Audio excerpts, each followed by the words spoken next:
What is cartographic generalization? Have you ever wondered how maps manage to convey so much information while remaining clear and easy to read? The answer lies in a process called cartographic generalization. This technique is essential for creating maps, especially when transforming detailed geographic information into a more simplified format. Cartographic generalization helps in producing smaller-scale maps from larger-scale sources. At its core, this process involves several key operations. First, there is selection. This step requires cartographers to decide which features to include or exclude based on their importance.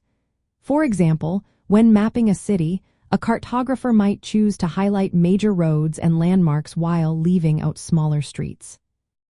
Next comes simplification. This operation reduces the complexity of shapes and lines. For instance, coastlines may be smoothed out to avoid clutter. This makes the map easier to read. Another important operation is aggregation and merging. This involves combining smaller features into larger, more generalized ones. Imagine merging several small buildings into one larger urban area on the map. Displacement is another technique used in cartographic generalization. This means slightly moving features to prevent overlap, which improves clarity. Finally, there is exaggeration. This operation enlarges certain features to make them more visible. For example, a significant port might be represented larger than surrounding areas to emphasize its importance. In the context of Southwest Europe, especially during the Renaissance and Reformation periods, cartographic generalization was vital. This era marked significant advancements in navigation and mapmaking, driven by maritime powers like Spain and Portugal.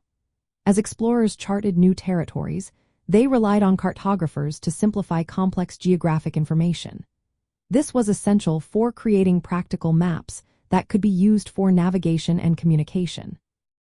Cartographic generalization allowed cartographers to representing vast areas with limited data while keeping essential geographic relationships intact. This was particularly important for expanding trade routes and colonial administration during the Renaissance. Practically, this meant selecting key coastal landmarks, simplifying inland features, and emphasizing navigational hazards or ports. These maps became accessible to sailors and scholars who needed clear guidance rather than overwhelming detail. The transition from medieval to Renaissance cartography also mirrored broader cultural shifts, such as the move from Latin to local languages and the increasing public availability of maps. In summary, cartographic generalization is about adapting geographic information for effective map use.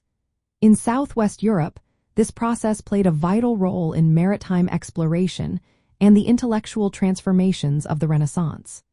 It enabled maps to serve as essential tools for navigation and communication, shaping the way people understood their world.